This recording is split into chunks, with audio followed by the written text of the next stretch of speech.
sexual, horror o droga na hindi angkop sa mga bata. Mas lalong tumindi pa ang pag-uugali at trato ni Dara matapos ngang malaman nito na anak ni Deo itong si Jenny kay Minchi. Kaya naman, kinabukasan ay agad ngang nagbigay ng bulaklak si Jenny kay Dara. Kasama ni Jenny sa mga oras na iyon ang buong cast ng Yumi, kabilang na si Nate.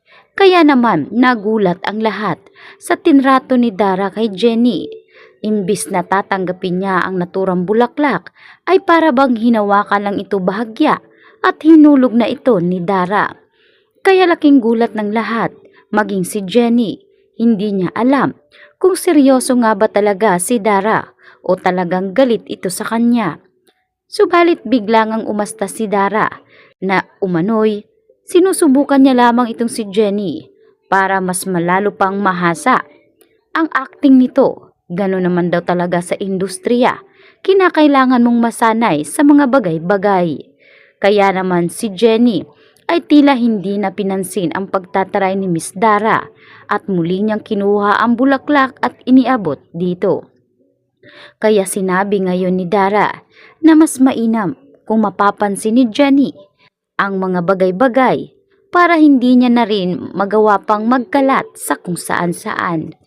Agad na ngang umalis itong si Dara dahil meron pa silang dapat pag-usapan ng cast ng iba. Kaya naman hindi mapakali itong si Jenny, kaya siya na mismo ang pumunta kay Miss Dara upang tanungin kung may nagawa nga ba ito na hindi nagustuhan ni Miss Dara para magalit sa kanya. Kaya sinabi nitong si Dara na wala umano dahil nagmamadali rin siya. Subalit tila hindi nagustuhan ni Jenny ang mga sagot nitong si Miss Dara kung kaya't sinubukan niya itong habulin. Kaya bigla siyang natabig ng malakas ni Miss Dara at natumbang nga itong si Jenny sa lapag. Nagulat itong kasama ni Dara dahil bakit nasa lapag na si Jenny.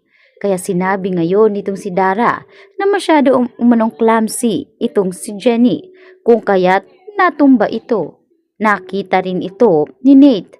Kaya naman, matapos iwanan si Jenny, ay dito na siya inalalaya ni Nate at sinabing ayos lang ba ito.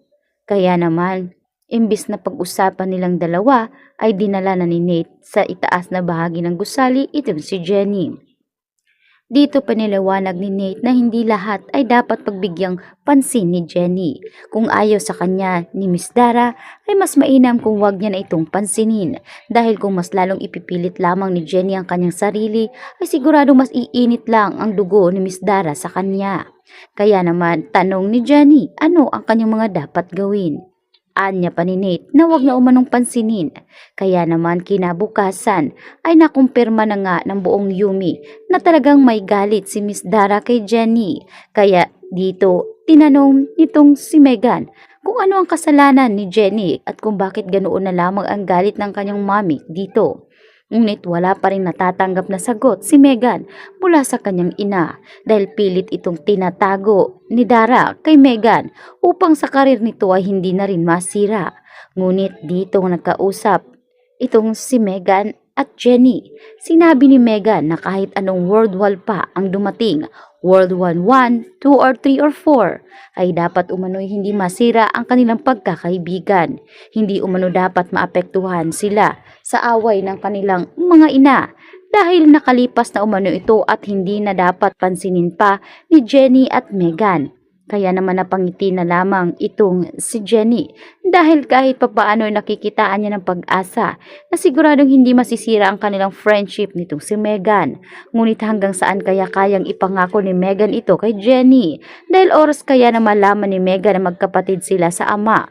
Ano ang mararamdaman kaya ni Megan? Matatanggap niya nga ba ito?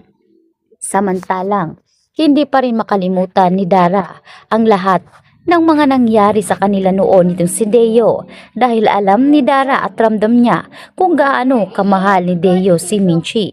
Lalong-lalo din na masyadong naapektuhan ng husto ang relasyon nga nitong si Perry at Minchi. Nang malaman nga ni Perry na handa palang iwanan ni Minchi si Jenny at Perry noon para sumama dito kay Deo. At dahil hindi siya sinipot ni Deo, ay dito nga napilitan na lang umano si Minchi na sumama kay Perry.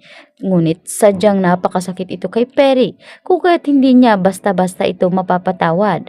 Ganun pa man ay binigyan ni Minchi ng panahon itong si Perry na mag-isip at huminga para malagpasan niya ang kanyang iniisip na problema.